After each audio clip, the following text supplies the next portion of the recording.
एक बार फिर से किसान सड़क पर हैं। मांग एक ही कि स्वामीनाथन रिपोर्ट को लागू किया जाए, लेकिन आरोप ये भी कि बैठक में किसान अपनी मांगों को बार बार बदल कर रख रहे हैं। किसान आरोप लगा रहे हैं कि हमको एक बार फिर से बदनाम करने की कोशिश की जा रही, लेकिन हम डटे रहेंगे और अपनी मांगों को मनवा कर ही इस बार वापस जाएंगे। इस सब के बीच कई तरह के सवाल उठ रहे हैं कि स्वामीनाथन रिपोर्ट आखिर है क्या, आखिर एमएसपी कौन तय करता है, किस फसल पर कितना एमएसपी लागू किया जा सकता है और किन फसलों पर एमएसपी लागू करवाने के लिए किसान सड़क पर हैं।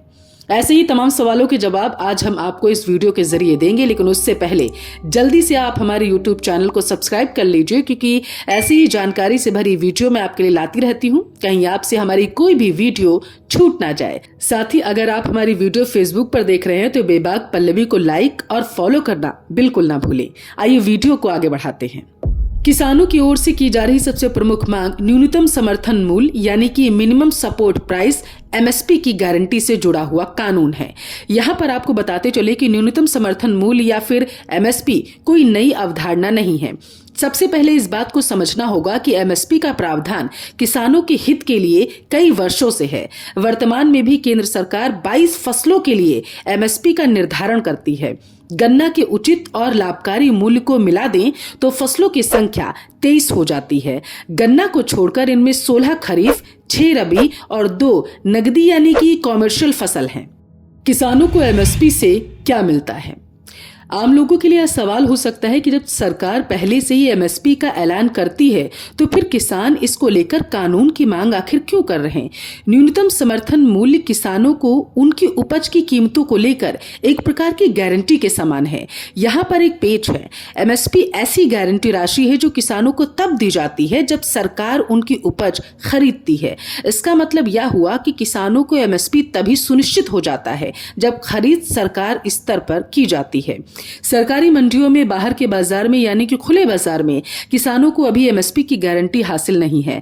वर्तमान सिस्टम से केवल यह सुनिश्चित हो पाता है कि अधिक उत्पादन या किसी और कारणों से फसलों के दाम में बाजार के हिसाब से गिरावट भी आ सकती है।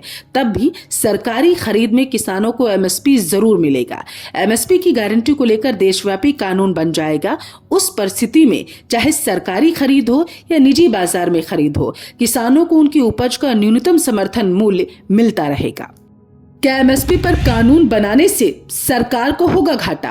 किसान जब एमएसपी पर कानून बनाने की मांग करते हैं तो ये बातें जोर पकड़ने लगती हैं कि एमएसपी कानून से देश दिवालिया हो जाएगा या आर्थिक असंतुलन पैदा हो सकता है।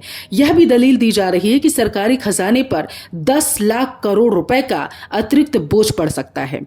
तो बता दें कि उस कानून से इतना हो पाएगा कि खुले बाजार में एमएसपी से कम कीमत पर अनाज बेचने के लिए किसानों की मजबूरी खत्म हो जाएगी। कानून बनने से एमएसपी से कम दाम पर फसल खरीद अपराध बन जाएगा।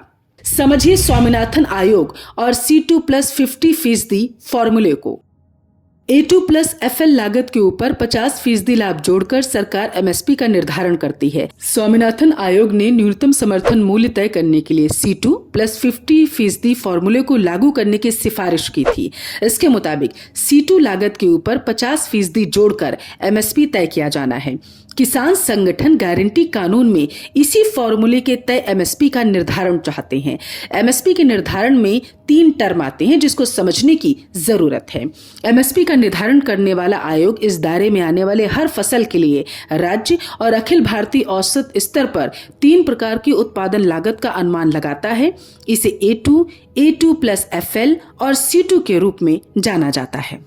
सरकार एमएसपी का ऐलान A2+FL लागत के ऊपर 50% लाभ जोड़कर ही करती है। अगर सरकार एमएसपी के निर्धारण में C2+50% फॉर्मूले को लागू करने लगेगी तो इसकी किसानों के लिए उपज की अधिक कीमत सुनिश्चित हो जाएगी। अब सवाल उठता है कि अगर C2+50% फॉर्मूले के तहत एमएसपी का निर्धारण होने लगेगा तो किसान को किस हद तक इसका फायदा मिल सकता है, इसको उदाहरण से समझते हैं।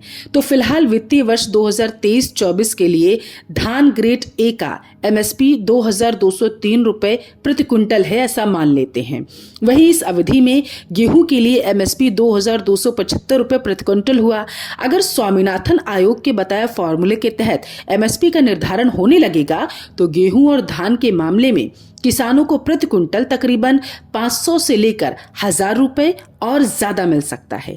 इसलिए किसान स्वामीनाथन आयोग की सिफारिशों के आधार पर एमएसपी का निर्धारण चाहते हैं।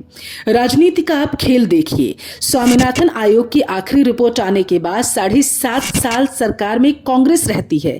इतनी लंबी अवधि में भी इस दिशा में यूपीए सरकार कोई ठोस पहल नहीं कर पाई और फिर आती है बीजेपी, तो उसने भी इस रिपोर्ट को लागू करने में कोई खास रुचि नहीं दिखाई।